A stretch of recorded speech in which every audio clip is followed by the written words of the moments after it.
नमस्कार दोस्तों, पीसीएस गुरुजी में आपका स्वागत है। दोस्तों, जब 2021-22 का बजट आया था तो हमारे देश की फाइनेंस मिनिस्टर निर्मला सीतारमण जी ने ये सदन में कहा था कि वो 1 साल के अंदर यानी 21-22 जो फाइनेंशियल ईयर आएगा उसके अंदर 2 बैंकों को मोनेटाइज करेंगे।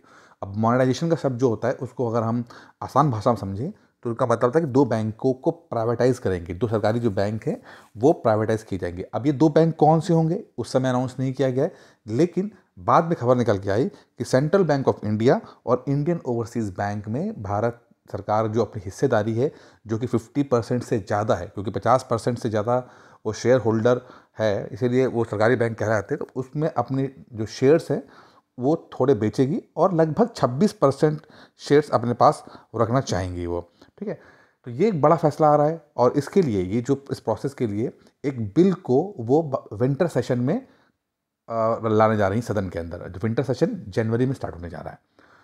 अब ये एक बड़ी खबर है। एक बड़ी खबर इसलिए है कि कई चीज़ें इससे जुड़ी हुई हैं। अगर हम यूपीपीसीएस एग्ज़ाम की बात करते हैं तो इस सिर्फ इस घटना से ही इस पूरे प्रोसेस में ही कई चीज़ें आपको देखने को मिलेगी जो आपके एग्ज़ाम के लिए बड़ी इंपॉर्टेंट हो जाती है।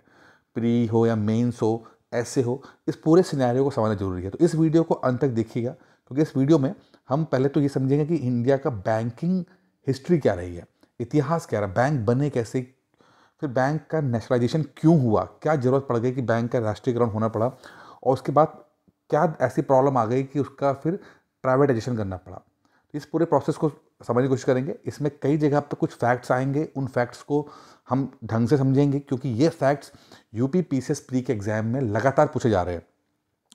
कई बार पूछे भी गए हैं और भविष्य में पूछे जाएंगे। साथ में पूरा एक कॉन्सेप्ट समझेंगे कि अगर मेंस में सवाल आता है इस तरह का, क्योंकि ये GS3 का जो हमारा टॉपिक है, 8वां टॉपिक है, उसमें से ये सवाल बन सकता है, तो उसको समझने की कोशिश करेंगे। तो इस वीडियो को अंत तक जरूर देखिएगा, ये वीडियो बहुत इंपॉर्टेंट वीडियो होने जा रहा है। बाकी दोस्त, शुरू करने से पहले यूपी पीसीएस 2022 के लिए एक ऑनलाइन कोर्स हम आपको प्रोवाइड करते हैं जो कि प्री प्लस मेंस का कोर्स रहेगा। इसमें वीडियोस PDF टेस्ट के माध्यम से आपकी तैयारी कराई जाएगी। इस कोर्स की फीस है बहुत ही नॉमिनल है, मात्र 3,999 है। और अगर आप इंटरेस्टेड हैं तो इस नंबर पे 8317040152 पे कॉल करके इस कोर्स की जानकारी ले सकते हैं। कोर्स स्टार्ट हो चुका है, समय ज़्यादा बचा नहीं है दोस्तों, इसलिए आप देर ना करें। अगर आप 2022 को टारगेट कर रहे हैं तो फिर आप कोर्स ज्वाइन कर सकते हैं। दोस्तों, जैसे मैंने पहले कहा कि सीतारमण जी ने बोला कि हम 2021-22 का जो सेशन आया था उसमें कि हम 2 बैंकों को प्राइवेटाइज करेंगे, और इसके लिए विंटर सेशन जो कि जनवरी में स्टार्ट होगा उसमें कुछ कानून लेकर आएंगे, जिसमें कि बैंकिंग लॉ अमेंडमेंट बिल 2021 का आएगा। ये कुछ देखिए, बैंक को अगर प्राइवेटाइजेशन करना पड़ेगा तो कुछ कानून के अंदर फेरबदल करनी पड़ेगी, इसलिए विंटर सेशन के अंदर कुछ बिल प्रस्तुत किए जा रहे हैं, जिसमें इनका नाम होगा बैंकिंग लॉज अमेंडमेंट बिल 2021, जो कि companies acquisition and transfer of undertaking act 1970 और 80 को इसके अंदर अमेंड करेगा। साथ में बैंकिंग रेगुलेशन एक्ट 1949 को भी इसमें अमेंडमेंट करेगा। साथ में pension fund regulatory and development authority PFRDA act 2013 में भी कुछ इसके अंदर अमेंडमेंट करेगा, क्योंकि इसमें NPA सिस्टम को अलग करने की बात कही जा रही है इसके अंदर। अच्छा, अब ये प्रोसेस में जब अपना वो शेयर्स बेचेंगे तो सरकार चाह रही है कि लगभग पौने 2 लाख करोड़ को वो जनरेट करे, यानी कि जो स्टेक इस समय इन 2 सेंट्रल बैंक ऑफ इंडिया और इंडियन ओवरसीज़ बैंक में 50% से ज़्यादा का शेयर होल्डर है, उसको कम करके 26% में लाना, और जो पैसा जनरेट होगा लगभग पौने 2 लाख रुपए जनरेट करने की कोशिश कर रही है भारत सरकार। उन पैसे को जो वेलफेयर स्कीम्स होती हैं या बाकी जो इंफ्रास्ट्रक्चर डेवलपमेंट की जो पॉलिसी चल रही हैं, जो स्कीम चल रही हैं, वहाँ पर इन्वेस्ट करना। तो कितना हो पाएगा ये तो भविष्य बताएगा, क्योंकि कई फैक्टर्स होते हैं कि शेयर्स के समय कितने दाम चल रहे होते हैं, लेकिन सरकार का एक टारगेट है लगभग पौने 2 लाख करोड़ वो चाहती है। अब ये तो सरकार भविष्य में करेगी, लेकिन यहाँ पर 2 चीज़ें आती हैं। पहला कि भारत का इतिहास क्या रहा है, पहले तो समझ हिस्ट्री ऑफ बैंकिंग समझते हैं, और दूसरा कि ये जो प्राइवेटाइजेशन कर रहे हैं इसका फ़ायदा होगा कि नुकसान होगा, ये क्यों ज़रूरत पड़ रही है। तो पहले समझते हैं कि भारत का बैंकिंग इतिहास क्या रहा है। देखिए, दो फेज़ में इसको डिवाइड कर सकते हैं। एक है प्री इंडिपेंडेंस टाइम, यानी 1786 से लेकर 1947 तक का, ठीक है। उसमें क्या क्या सिनेरियो रहा, किस तरह के बैंक बने, और बाद पे आज़ादी के बाद क्या सिनेरियो रहा, खासकर 1947 से लेकर 1969 तक, ठीक है। उसके बाद 1969 से लेकर 1991 तक, और फिर 91 के बाद से लेकर फिलहाल तक। तो क्या इसके अंदर रहा वो पोस्ट इंडिपेंडेंस एरा में हम लोगों ने बैंकिंग को किस तरह से बदलते देखा, वो समझने की कोशिश करेंगे। अगर एक मोटा मोटा कहानी के रूप में समझा जाए इसको, तो क्योंकि वैसे तो ज़्यादा डिटेल में नहीं आएगा, लेकिन एक इस कॉन्सेप्ट को कहानी के रूप में समझने की कोशिश करते हैं। देखिए, हिंदुस्तान में बैंकिंग को आप जो लेंगे, आपने देखा होगा साहूकार महाजन हुआ करते थे, ठीक है। तो जब साहूकार महाजन आए और उसमें से कुछ पहले तो क्या था कि आदमी सिंगल इंडिविजुअल कैपेसिटी में पैसे दिया करता था कि भाई एक व्यक्ति के पास थोड़ा ज़्यादा पैसे हैं, जैसे आजकल भी होता है कि उसने किसी को लैंड कर दिया कि हाँ भाई लीजिए, आपको ज़रूरत है तो 5 टके पे आपको हम दे देते हैं। तो पहले तो इंडिविजुअल कैपेसिटी पे बात चलती रही, तो इसको हम साहूकार महाजन सिस्टम कहते हैं। फिर एक वक्त ऐसा आया जब कुछ 4-5-10 लोगों ने मिलकर एक पूंजी इकट्ठी की और फिर उसको एक तरीके से देने की कोशिश की, तो उसको बैंक शब्द दिया गया। और हिंदुस्तान में अगर देखा जाए तो बैंक ऑफ हिंदुस्तान जो है 1770 के आसपास एक बैंक ऑफ हिंदुस्तान बनता है, जो कि कलकत्ता में होता है। लेकिन ये सक्सेसफुल नहीं हो पाता है और असफल हो जाता है। लेकिन एक प्रोसेस शुरू हो जाता है, बहुत सारे लोग मिलकर बैंक बना रहे थे, क्योंकि कोई रेगुलेशन नहीं था, कोई बहुत स्ट्रिक्ट कानून नहीं थे, और कोई भी 8-10-15 लोग मिल जाते थे और एक कैपिटल जनरेट करते थे, और वो फिर अपने हिसाब से वो बैंक बन जाता था और अपने हिसाब से पैसे दिया करते थे। ये आज़ादी से पहले का बात है, 1947 से पहले की बात है। उस समय क्या होता था कि अपनी मर्जी के लोग होते थे, जिसको देते थे। अगर मान लीजिए अंग्रेज हैं, अंग्रेजों ने बैंक बनाया है, तो अंग्रेज ट्रेडर्स को दिया करते थे। तो अपने ही लोगों को दिया करते थे, अपने ही जहाँ से कि रिटर्न्स वापस आ जाएँ, जहाँ से कोई बहुत ज़्यादा कैपिटल का रिस्क ना रहे, तो उन लोगों को लोन दिया जाता था। और इसमें जब देश आज़ाद हुआ तो लगभग 600 बैंक, इस तरह के छोटे बड़े बैंक हुआ करते थे इसके अंदर। कुछ बड़े बैंक भी आए, जैसे जो आज भी सस्टेन करते हैं, जिसमें आपका अवध और कमर्शियल बैंक बना, फिर बैंक ऑफ बंगाल बना, बैंक ऑफ बॉम्बे बना, ये सब। लेकिन 1921 में कुछ 2-3 बैंकों को मिलाकर इंपीरियल बैंक ऑफ इंडिया बनाया गया। इंपीरियल बैंक ऑफ इंडिया बनाया गया, जो बाद में 1955 में आकर ये स्टेट बैंक ऑफ इंडिया बना। इंडिया का पहला नेशनलिस्ट राष्ट्रीयकरण बैंकों का, उसमें स्टेट बैंक ऑफ इंडिया बना, लेकिन उससे पहले वो इंपीरियल बैंक ऑफ इंडिया था, ठीक है। अच्छा, अब जब देश आज़ाद हुआ तो सिनेरियो बहुत चेंज नहीं हुआ, क्योंकि ये छोटे बड़े बैंक जो थे, अब अंग्रेज चले भी गए थे, लेकिन जो इंडियंस थे, जो रईस इंडियंस थे, अब वो क्या कर रहे थे, वो भी अभी सिर्फ उन्हीं लोगों को पैसे दे रहे थे जहां पर उनके कैपिटल के फंसने की रिस्क बहुत कम था। गिनती के 4-5 शहरों में ही लोन अवेलेबल था, चाहे उसमें आपका जो 4 बड़े शहर हैं हिंदुस्तान के, कलकत्ता, दिल्ली, बॉम्बे और मद्रास, यहीं पर एक बैंकिंग स्ट्रक्चर था, और पूरे हिंदुस्तान में कहीं पर भी कोई ब्रांच नहीं खुली थी। ये लोग बेसिकली जो बैंक चलाते थे, ये अपने रिश्तेदारों को या अपनी कम्युनिटी को, अपने रिलीजन के लोगों को और अपने ही लोगों को दिया करते थे। उनके अपने फिक्स ट्रेडर्स हुआ करते थे और वो उन्हीं को देते थे। उनकी कोई ऐसा नहीं था कि वो किसी अननोन आदमी को या किसी किसान को या किसी स्टूडेंट को या किसी होम लोन बनाने, किसी को हाउसिंग लोन चाहिए तो उसको दे रहे हो। इनका मकसद था कि हम जो थोड़ा बहुत पैसा है, जो जैसे कि आजकल के साहूकार महाजन भी होते हैं, उस कॉन्सेप्ट पे चला करते थे। अब जब इतना बड़ा जब हिंदुस्तान है और बाकी कुछ 4-5 ही शहरों में पैसे चल रहे हैं, दिए जा रहे हैं, और बाकी पूरा देश जो है वो साहूकार महाजन के भरोसे बैठा हुआ था, तो अब सरकार को दिक्कत ये आई कि भाई इनको कौन लोन देगा, ये इन लोगों को कौन देगा जो गरीब किसान है। किसान को अपना इन्वेस्टमेंट करना है, किसान चाहता है कि उसकी ज़मीन पे अच्छी मशीनरी यूज़ हो, अपनी ज़मीन को ठीक करना चाहता है, वो अपनी एग्रीकल्चर को ठीक करना चाहता है, या कोई अपना घर बनाना चाहता है, तो इनको कौन लोन देगा। तो सरकार को लगा कि अगर हमें अपनी वेलफेयर स्कीम चलानी होगी, अगर हम चाहते हैं कि हमारे देश के कोने कोने तक वेलफेयर स्कीम हो और ये पूरा देश एक सिस्टमैटिक तरीके से बैंकिंग स्ट्रक्चर से जुड़े, तो सरकार के अपने बैंक होना बहुत ज़रूरी हैं।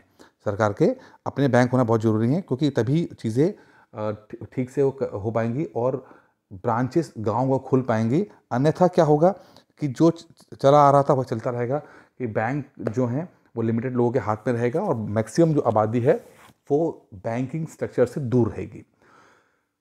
अच्छा, इस चीज़ को इस पहले सबसे पहले जो जैसे मैंने कहा कि 1921 में जो इंपीरियल बैंक ऑफ इंडिया बना तो उसके सबसे पहले उसको कन्वर्ट नेशनलाइज किया गया और स्टेट बैंक ऑफ इंडिया 1955 में बनाया गया।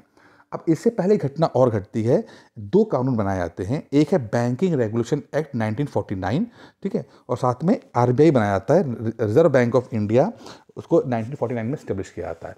तो दो घटनाएं पहले घटती हैं, एक तो एक एक्ट बना, बैंकिंग एक्ट बना, बैंकिंग रेगुलेशन एक्ट 1949, जिसके तहत आरबीआई बनता है और स्टेट बैंक ऑफ इंडिया जो है इंपीरियल बैंक से नेशनलाइज करके स्टेट बैंक ऑफ इंडिया बनता है। लेकिन अब बैंक एक ही बैंक था और ये ज़रूरतें पूरी नहीं कर पा रहा था। ये भारत सरकार की जो ज़रूरत थी वो पूरी नहीं कर पा रहा था कि इतना बड़ा देश है और सिर्फ बैंक सिर्फ एक है, तो वो ज़रूरतें पूरी नहीं कर पा रहा था। इसी बीच में नेहरू 1964 में नेहरू का देहांत हो जाता है, बाद में लाल बहादुर शास्त्री आते हैं और उनके जाने के बाद इंदिरा गांधी आती हैं। अब इंदिरा गांधी जो 1966 में आती हैं, शुरू में तो वो ज़्यादा एक्टिव नहीं रहती हैं, लेकिन बहुत जल्दी उनमें, इंदिरा गांधी में और कांग्रेस जो पार्टी में जो ऊंचे पद पे थे, जिसको हम सिंडिकेट्स कहते हैं, जो लोग जिसमें कामराज वगैरह थे, मोरारजी देसाई वगैरह थे, इनमें एक तरह से पावर टसल हो जाता है कि कौन कांग्रेस को लीड करेगा। शुरू में तो इंदिरा गांधी बहुत शांत रहती हैं, ज़्यादा कुछ एक्टिविटी दिखाती नहीं हैं, लेकिन धीरे धीरे इंदिरा गांधी को ये समझ में आ जाता है कि अगर मुझे सर्वाइव करना है, पॉलिटिक्स में आगे बढ़ना है, तो मुझे अपना वोट बैंक बनाना पड़ेगा। मैं किसी भी तरह से अपना वोट बैंक क्रिएट करूंगी, तभी मैं इन कामराज और मोरारजी देसाई जैसे बड़े नेताओं का सामना कर पाऊंगी, नहीं तो ये मुझे बिल्कुल किनारे कर देंगे। अब वोट बैंक कौन बनेगा? वोट बैंक के लिए सबसे पहले उन्होंने गरीबों को कहा कि भाई गरीब लोग जो होते हैं वो वोट बैंक बन सकते हैं। और गरीबों की सबसे बड़ी दिक्कत क्या है कि वोट बैंक क्यों बनेंगे? तो गरीबों की सबसे बड़ी दिक्कत है उनके पास पैसे नहीं है, गरीब है, पैसे नहीं है। तो सबसे पहले लोन उनको मिल जाए तो वो लोन का इन्वेस्टमेंट करके अपने जो खेती बाड़ी कर रहे हैं या जो एग्रीकल्चर में है वहाँ पे इन्वेस्ट करके ये इनको अपनी वो आर्थिक हालत सुधार सकते हैं। अब गरीबों को पैसा कौन देगा? वो एक सिस्टम के माध्यम से मिलना चाहिए जो कि बैंक प्रोवाइड कर पाएगा। बैंक सरकार के पास है नहीं, सिर्फ एक ही बैंक है, एसबीआई है। तो सरकार ने फैसला किया कि हम अगर गरीबी हटाना होगा तो हमें बैंकों का राष्ट्रीयकरण करना पड़ेगा। सरकार को अपने बैंक चाहिए होंगे जो सरकार के कहने पर लोगों को लोन दें। अगर क्योंकि पहले एग्रीकल्चर वगैरह में लोन नहीं जाता था, लेकिन सरकार अगर प्रायोरिटी सेट करेगी तो एग्रीकल्चर लोन जाएंगे, एजुकेशन लोन जाएंगे, होम लोन जाएंगे, पर्सनल लोन जाएंगे। इस तरह के लोन सरकार बोलेगी बैंक को और बैंकों को देना पड़ेगा। तो सरकार ने 1969 में बैंकों का राष्ट्रीयकरण किया, नेशनलाइजेशन ऑफ बैंकिंग हुआ और कुल 14 बैंक जो थे पहली बार राष्ट्रीयकरण उनका हो गया। राष्ट्रीयकरण का मतलब क्या है? सरकार ने इसमें 50 करोड़ रुपया लगभग पे करके इन 14 बैंकों के अंदर से अपनी हिस्सेदारी बढ़ाई और लगभग 50% से ज़्यादा हिस्सेदारी किया। 50% से ज़्यादा हिस्सेदारी का मतलब क्या होता है कि अब बैंक जो है वो हो गए आपके सरकारी बैंक हो गए।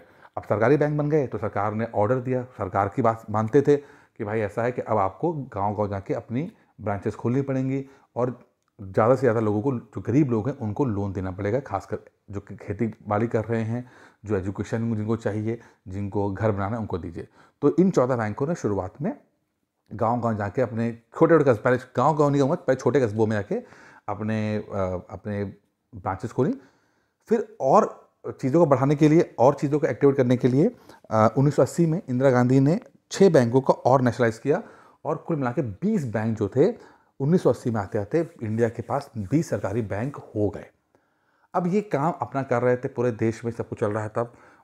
अगर हम 1970s और 80s की बात करते हैं तो बहुत ज़्यादा रिक्रूटमेंट हुआ बैंकिंग सेक्टर के अंदर, क्योंकि नेशनलाइज हुआ था, बहुत सारे ब्रांचेस खुली थी। तो एक चीज़ और हुई है, जो वेलफेयर स्कीम सरकार चलाती हैं वो उसके लिए ये बैंक बहुत इंपॉर्टेंट रोल प्ले कर पाए। तो सरकार ना सिर्फ लोन दे पाई पैसों के माध्यम से, बाकी जो वेलफेयर स्कीम भी है वो भी सरकार इन बैंकों के माध्यम से चला पाई, जिसमें कि अब इंश्योरेंस वगैरह होता है, ये सब चीज़ें होती है, ठीक है। फिर एक चीज़ और हो पाई है, जो रिजर्वेशन पॉलिसीज सरकार फॉलो कर रही है हिंदुस्तान के अंदर कि भाई SC ST OBC को हम जॉब देंगे। तो ये जॉब जो है, नौकरी है, वो बैंकिंग सेक्टर में बहुत सारे जॉब्स क्रिएट हुए इन लोगों के लिए, SC ST के लिए। तो बहुत सारे SC ST बैंकिंग सेक्टर में आए, उन्होंने काम किया। तो एक तरह से जो रिजर्वेशन का जो एक कॉन्सेप्ट था उसको भी बहुत ज़्यादा बढ़ावा मिला जब ये बैंक नेशनलाइज हुए, क्योंकि भाई प्राइवेट सेक्टर में तो लोन आप बैंक में जा सकते नहीं, वहाँ पर रिजर्वेशन है नहीं। तो इन सरकारी बैंकों ने बहुत इंपॉर्टेंट रोल प्ले किया रिजर्वेशन को और फैलाने में या बढ़ाने में, ठीक है। अच्छा, अब ये सब कुछ सही रहा, सब कुछ चलता रहा, लेकिन 1991 में आते आते बहुत सारा परिवर्तन स्टार्ट हो गया। क्योंकि 1991 में आते आते एक चीज़ हुई, वो था कि देश में लिबरलाइजेशन आ गया, उदारीकरण आ गया, आर्थिक उदारीकरण। अब आर्थिक उदारीकरण का मतलब ये था कि बहुत सारे प्राइवेट बैंक्स आ गए। अच्छा, अब स्टेट बैंक जो ये सरकारी बैंक थे, नो डाउट अच्छा काम कर रहे थे, बट ऐसा नहीं था कि उनमें दिक्कतें नहीं थी, बहुत सारी दिक्कतें उनमें भी थी। एफिशिएंसी की कमी रहती थी, ठीक है, बहुत ज़्यादा डिले बहुत होता था, ठीक है। जो एफिशिएंसी होनी चाहिए, जो स्पीड होनी चाहिए, टेक्नोलॉजी का यूज़ होना चाहिए, वो बहुत ज़्यादा कम था, स्लो था। काम थोड़ा बहुत कर रहे थे बट उतने एफिशिएंट नहीं थे। इंटरनेशनल स्टैंडर्ड की चीज़ें नहीं कर पा रहे, इंटरनेशनल स्टैंडर्ड की जो टेक्नोलॉजी थी वो नहीं यहाँ पे आ पा रही थी, क्योंकि सरकारी बैंक बहुत ज़्यादा परिवर्तन करने के मूड में रहते नहीं हैं और धीरे धीरे ही काम करते हैं। लेकिन जब आर्थिक उदारीकरण आया, 1991 आया, तो बहुत सारे प्राइवेट बैंक्स हिंदुस्तान के अंदर आए और बहुत डेवलप किए, जिसमें कुछ एग्जांपल मैं देता हूँ। HDFC हो गया, सिटी बैंक हो गया, इंटरनेशनल बैंक की बात करते हैं, और खासकर HDFC बैंक वगैरह ने तो बहुत अच्छा रोल प्ले किया। इन्होंने टेक्नोलॉजी लेकर आए, ATM लेकर आए, कंप्यूटर्स लेकर आए, और इनको देखा देखी बाद में फिर इन सरकारी बैंकों को भी अपने अंदर बदलाव करने पड़े, टेक्नोलॉजी का इस्तेमाल करना पड़ा। जो आज स्थिति है कि आज हम डिफ्रेंशिएट नहीं कर सकते कि प्राइवेट बैंक और स्टेट बैंक, प्राइवेट बैंक और सरकारी बैंकों में जो सर्विसेज देने की जो होड़ है, वो उसमें किसी तरह से भी सरकारी बैंक पीछे हट रहे हैं, काफ़ी नेक टू नेक फाइट दे रहे हैं। अभी भी प्राइवेट बैंक अच्छा परफॉर्म कर रहे हैं सर्विस देने में, लेकिन बहुत सुधार हो चुका है सरकारी बैंक को लेकर भी। तो ये पूरा रहा। अच्छा, अब क्या हुआ, जब देश उदारीकरण की तरफ पहुंचा और सर्विस की बात आए, तो अब ये आया कि जब कंपैरिजन स्टार्ट हुआ, तो प्राइवेट बैंक के सामने सरकारी बैंक ठहर नहीं पा रहे थे, उस लेवल की कंपटीशन में वो आ नहीं पा रहे थे। एक तो 20 सरकारी बैंक हो गए, और एक ही शहर में मान लीजिए सभी बैंकों की, सरकारी बैंकों की ब्रांचेस खुली हुई हैं, तो प्रॉब्लम आ जाती थी कि भाई यहाँ पर SBI भी है, तो सेंट्रल बैंक भी है, तो बैंक ऑफ इंडिया भी है, आपका इंडियन ओवरसीज बैंक है। सभी लोग सरकारी बैंक आपस में कॉम्पिटिट कर रहे थे। सरकार को लगा कि भाई एक तो आपस में ही कॉम्पिटिशन आपका ज़्यादा है, बहुत ज़्यादा है, दूसरा आपका प्राइवेट सेक्टर के बैंकों से आपका कॉम्पिटिशन ज़्यादा है, तो यहाँ उस समय सर्वाइवल करना दिक्कत आ रही थी। तो बाद की सरकारों ने सन 2000 के बाद की सरकारों ने ये फैसला किया कि कुछ बैंक कम किए जाएं, इसीलिए बैंकों का मर्जर होना शुरू हुआ। जैसे अगर ये मर्ज हो जाएंगे तो एक तरह से बहुत ज़्यादा बैंक्स नहीं रहेंगे, तो जितने बैंक बचेंगे लास्ट में, तो उनको ज़्यादा कस्टमर मिल पाएंगे और इनके पास फंड ज़्यादा रहेगा, पैसा ज़्यादा रहेगा। जैसे कि अभी हम बात करते हैं मोबाइल की, सर्विस प्रोवाइडर की। एक ज़माने में बहुत 7-8 सर्विस प्रोवाइडर हुआ करते थे, तो अब मार्केट तो उतनी ही है, आपके डोमेन तो उतना ही है, कस्टमर तो उतना ही है, और उसमें इतने सारे लोग अगर करेंगे तो उनका सबका शेयर बहुत कम होगा। आजकल क्या है, आजकल आप देखोगे सर्विस प्रोवाइडर बहुत कम हो गए हैं। जियो है, एयरटेल है और वी है, बस 2-3 ही हैं जो सर्वाइव कर रहे हैं, बाकी सब खत्म हो गए। इस कारण से इन जो बचे हुए कंपनीज हैं, इनका शेयर बहुत बढ़ गया। तो यही कुछ यहाँ पर भी हुआ, बैंकिंग सेक्टर में भी हुआ कि पहले सरकार ने बैंकों को मर्ज करने से फ़ायदा ये हुआ कि सरकारी बैंकों के नंबर्स कम हुए और उनको बड़ा कस्टमर बेस मिल गया उनको, ठीक है। अब सरकार कह रही है कि हमें और इसको प्राइवेटाइज करेंगे और कहीं ना कहीं से इस चीज़ से बाहर निकलने की कोशिश करेंगे। अब इसके फ़ायदे क्या है, पहले समझते हैं। देखिए, पहला फ़ायदा ये है कि सरकार का जो काम होता है वो होता है गवर्नेंस देना, ठीक है, रूल्स बनाना, रेगुलेशन बनाना। सरकार का काम बिजनेस करना नहीं होता है, लोन देना नहीं होता है। सरकार बस पॉलिसीज़ बनाए और एक ऐसा बनाता है कि ऐसी इकोनॉमी जहाँ पर सरकार का गवर्नेंस मैक्सिमम रहेगा और इंटरफेरेंस कम रहेगा, वहाँ पर बेहतर इकोनॉमी रन करती है। तो सरकार पहले तो चाहती है कि अपने आप को इस पूरे प्रोसेस से हटाना चाहती है और अपना फोकस गवर्नेंस पे करना चाहती है, जिसमें कि वो एक अच्छा इकोसिस्टम बना सके, इंफ्रास्ट्रक्चर दे सके, कानून अच्छे बना सके, जिससे कि बाकी जो प्लेयर्स हैं वो अच्छे तरीके से यहाँ पर कॉम्पिटिट कर सके, वर्किंग कर सके। दूसरा ये था कि सरकार को वेलफेयर स्कीम्स के लिए पैसे चाहिए होते हैं, ठीक है। तो वो चाहती है कि किस तरह से इन बैंकों के जो डिवैल्यूएशन करके जो अपना शेयर्स बेचकर जो पैसा जनरेट हो, उससे वो जो उसने प्रॉमिस किया, इलेक्शंस में प्रॉमिस किए हैं, वो काम कर सके। जैसे मान लीजिए मोदी जी ने बोला कि 15-15 लाख रुपए देंगे, तो 15 लाख रुपए दे तो पाएँ, ठीक है। चाहे वो RBI से मांग लो, चाहे फिर इन बैंकों के पैसे कर लो, खैर तो मजाक हो गया, लेकिन जो प्रॉमिस है, लेट सपोज बिजली होनी चाहिए, सड़क अच्छी होनी चाहिए, तो इन सब चीज़ों के लिए भी तो पैसा लगता है ना, तो वो कहाँ से आएगा? तो अपने शेयर्स बेच के ही सरकार पैसा जनरेट कर पाएगी। दूसरा, सरकारी बैंकों की एफिशिएंसी बहुत ख़राब देखी गई है। अब इसके पीछे कई कारण हैं, ऐसा नहीं है कि एफिशिएंसी सिर्फ अ, सरकारी बैंकों की ख़राब है, कई प्राइवेट बैंकों का भी मैनेजमेंट बहुत ख़राब रहा है। और अगर आप उदाहरण देखेंगे तो येस बैंक का उदाहरण सबसे बड़ा था, जिसमें राणा कपूर जो थे उनके मिसमैनेजमेंट के कारण येस बैंक बिल्कुल कोलैप्स हो गया। ठीक है, तो प्राइवेट बैंक होना सफलता की गारंटी नहीं है। किसी प्राइवेट बैंक है तो अच्छा करेगा करेगा, वहाँ पर भी मिसमैनेजमेंट बहुत ज़्यादा होता है। ठीक है, तो एनपीए बहुत ज़्यादा बना। अब एनपीए जो था, जिसे हम कहते हैं नॉन परफॉर्मिंग एसेट कहते हैं, जिसमें बैंक जो है किसी को लोन अगर दे देता है तो वो लोन वो दूसरा जो पार्टी है वो चुकाती नहीं है। तो ये एनपीए, इसको एनपीए कहा था कि 90 दिन तक अगर वो लोन कोई किस्त वापस ना करे तो एनपीए हो जाता है, जिसमें कि इससे बैंकों को बहुत नुकसान होता है। किसी ने बैंक पैसे ले लिए, लोन चुका नहीं रहा है, तो अब होता क्या है कि देखा ये गया है कि दोनों ही प्राइवेट बैंक और सरकारी बैंक दोनों का ही एनपीए बहुत ज़्यादा है। यहाँ पर मैं ये नहीं कहूँगा कि सिर्फ सरकारी बैंकों का एनपीए है, यहाँ दोनों ही बैंकों का ज़्यादा, और जो कि शो करता है कि नेक्सस है एक तरह का, पॉलिटिशियन, बिजनेसमैन और कॉरपोरेट का एक नेक्सस है, गठजोड़ है। और इस कारण से ऐसी कंपनीज और ऐसे लोगों को भी लोन मिल जा रहा है जिनकी क्रेडिबिलिटी ज़्यादा अच्छी नहीं है। उदाहरण के लिए किंगफिशर, विजय माल्या की जो किंगफिशर कंपनी है, जब से वो बनी उसने 1 रुपया कभी नहीं कमाया, 1 रुपया की प्रॉफिट मैं कहूँ ना कभी नहीं आई। लेकिन जब विजय माल्या को पैसे की जरूरत पड़ी तो क्या प्राइवेट बैंक और क्या सरकारी बैंक, सब ने उनको अब पैसे दिया, और बाद में ये स्थिति आई कि लगभग 26 बैंकों का पैसा लेकर विजय माल्या भागा। तो अब ये जब ये एनपीए हो गया विजय माल्या का, देश का पैसा लेकर भागा है विजय माल्या, तो इसमें हम प्राइवेट बैंकों को भी क्रिटिसाइज करेंगे और सरकारी बैंकों को क्रिटिसाइज करेंगे। अंदर जो बैंकिंग, जो जब बड़े लोन होते हैं, कॉर्पोरेट लोन्स होते हैं, वहाँ पर सरकार के या आरबीआई के लोग भी बैठते हैं, तभी इतने बड़े बड़े जो पैसे दिए जाते हैं। छोटा हमें हमें और आपको जो लोन मिलता है वो तो 1 लाख 2 लाख 10 लाख का मिलता है, तो वो तो कोई दिक्कत नहीं है, ब्रांच लेवल पे होता है। लेकिन जब कॉर्पोरेट लोन मिलते हैं तो वहाँ पर बैंक्स जो बैंक दे रहा था पैसे, साथ में आरबीआई के लोग ही बैठते हैं। तो उन सब के होते हुए भी अगर इस तरह से मिसमैनेजमेंट हो रहा है फंड का, तो ये सोचने वाली बात है। तो बैंक कहते हैं कि भाई सिस्टम गड़बड़ है। सिर्फ सरकारी बैंक होने के कारण आप ये नहीं कह सकते कि एनपीए बहुत ज़्यादा है और हम लोग आंख बंद करके लोगों को पैसा दे रहे हैं, ऐसा नहीं है। एक चीज़ और भी होती है, चूँकि सरकारी बैंक, अगर छोटे लेवल की हम बात करते हैं तो सरकारी बैंक पर इन्फ्लुएंस बहुत ज़्यादा हो जाता है पॉलिटिशियंस का। तो पॉलिटिशियंस जब भी सरकार आती है या लोकल पॉलिटिशियन, तो वो लोग पर्सनल लेवल पे दबाव डालकर अपने लोगों को लोन दिलाने की बात करते हैं, और एक वहाँ पे भी एनपीए बहुत ज़्यादा हो जाता है। फिर कभी किसान ऋण माफ़ करना, ये सब करना, इन सब प्रोसेस में भी बैंकों को बहुत ज़्यादा दिक्कत आती रहती है। तो ये सब पूरा चीज़ें रहती हैं, समझने वाली बातें हैं।